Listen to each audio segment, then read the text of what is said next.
Over 20 years ago, I coined the expression, think big, and it's been a part of my life ever since.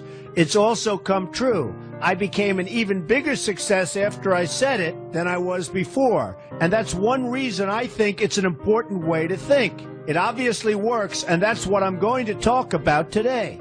What I said exactly in my first book, The Art of the Deal, is as follows. I like thinking big. I always have. To me, it's very simple. If you're going to be thinking anyway, you might as well think big. That book was a bestseller, and it's considered a business classic at this point. But I never thought those words would become bestsellers in their own right. It's an interesting point that I'm famous for two very short statements. Think big and you're fired. But let's stick to the first one for today. And I'd suggest strongly that you pay attention so that you won't have to hear the second one. Thinking big starts with the details and grows from there.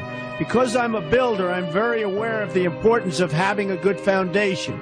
You can't take chances in construction. You can't be haphazard and say, well, maybe this will work, maybe it won't, so let's try it and find out. Because a lot of people will be at risk.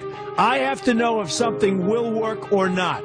Every inch has to be accounted for. In other words, thinking big starts with being thorough. So number one, be thorough. Don't count on happenstance to get you anywhere, because it won't.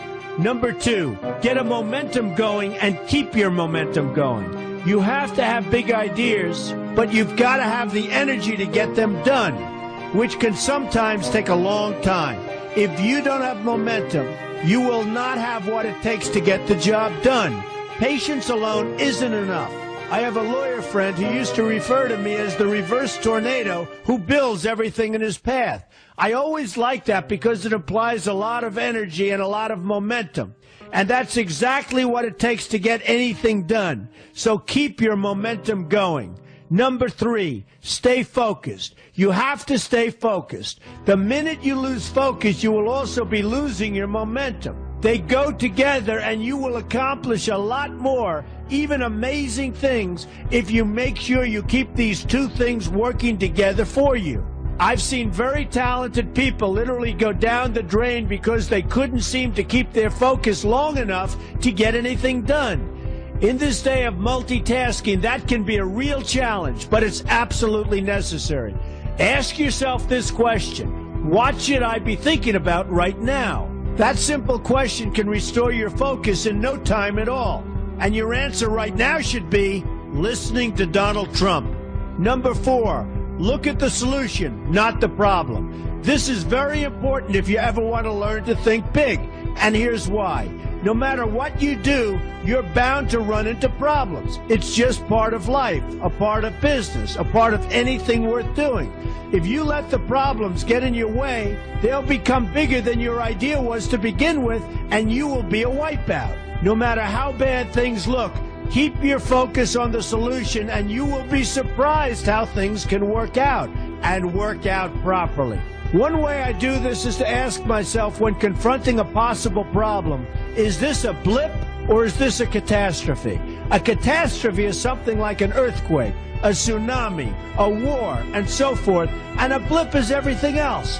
Right away you'll have the right perspective and your equilibrium will be restored. So keep your focus on the solution. Number five, see opportunity for what it is, an opportunity. For example, why are you listening to me today? Curiosity? You like me? You don't like me? You want to learn? You have nothing else to do? You want to hear me tell you you're fired? I hope not. But whatever your reasons might be, they've brought you to a good place to get involved and to learn. And that's an opportunity right there. People think that because I'm rich and famous that I know everything. I know a lot. But one thing I know is that I don't know everything. So I ask myself this question every day. What can I learn today that I didn't know before? And you know what? I learn something new every single day. That's a big reason for my success, and the same thing can apply to you. Take the time to see today as an opportunity, and you'll be surprised by what can come your way. Be open to new ideas, and you will be creating your own opportunities before too long. Number six, know everything you can about what you're doing. That's a good way to cover your bases. Another good way is to read the book Robert Kiyosaki and I have written together, Why We Want You to Be Rich. It's about covering your bases and knowing what's going on. I remember when some guys came in to meet with me about a great idea they had for an atrium for a building on Wall Street. It was a beautiful idea except for one thing. None of them had thought about how the building would be supported around this fabulous atrium. They didn't take into account the steel columns that were necessary to support a 72-story building. A very big and embarrassing oversight that could have been avoided if they'd taken the time to think about what they were doing. Don't let that happen to you. Know what you're doing first. Number 7, be lucky. Remember the old saying, the harder I work, the luckier I get. Well, it happens to be true. It works for me, and I've encountered some pretty big successes. But this goes along with something that's absolutely necessary for great success. Be passionate. You have to love what you're doing if you want to be successful at it.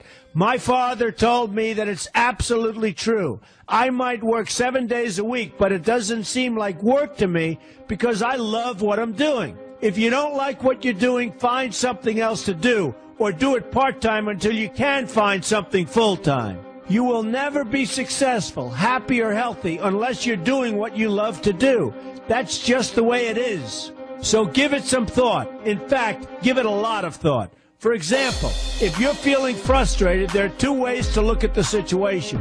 Frustration can mean that maybe you're expecting too much, or it can be an indication that you know you should be, or could be, doing more. Use frustration as a motivator. Use it to get where you want to go instead of staying where you don't want to be. But above all, be passionate. That's the fast track to success, no matter what your interests are. Number 8, see yourself as victorious. That can zap negativity immediately and put a positive spin on problems. I've gotten to the point where I see problems as challenges that I'll enjoy meeting and dealing with. My point here is that no matter what you do, you will encounter problems. Why not see them as challenges instead and know that you are more capable of dealing with them? That's positive thinking with a realistic slant. When I go into negotiations, I keep an open mind to what may happen. But I can tell you that there's already a done deal attitude on my part. I've already thought the process through to the extent that I know everything will be better off if they agree with what I've come up with because I've taken both sides into account. I enter the situation with a victorious attitude, and I've had enough victories to know that this attitude works. Use it. Number 9, be smart. Know that you have something unique to offer because you do use the tools that are provided for you and remain open to new ideas. That's being smart. That's also where innovation comes from. Being smart means you know how to use what you've got. That doesn't mean there's nothing left to learn, but it means that you will have the ability to learn and move forward with success. And success is very important. Success is what you want. Just be successful. Believe me, you'll be happier.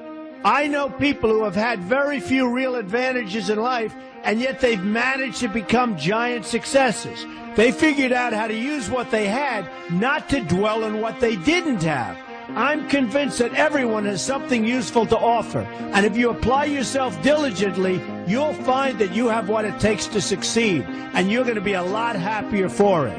Number 10, above all, never give up. Never, never, never give up. The only time you will be a failure is if you quit trying. Only losers quit. The biggest losers in the world are quitters. Winners keep on going. So whatever you do, never give up. My father always used to harp, never give up, son, never give up. Don't ever quit. I never want to see you give up or quit. Well, my father was a smart guy, and I listened to him. And remember, think big.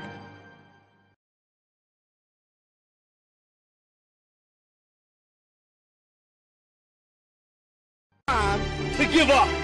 Never give up. The challenge is to hold on. And if you hold on tenaciously, I say the universe is on your side.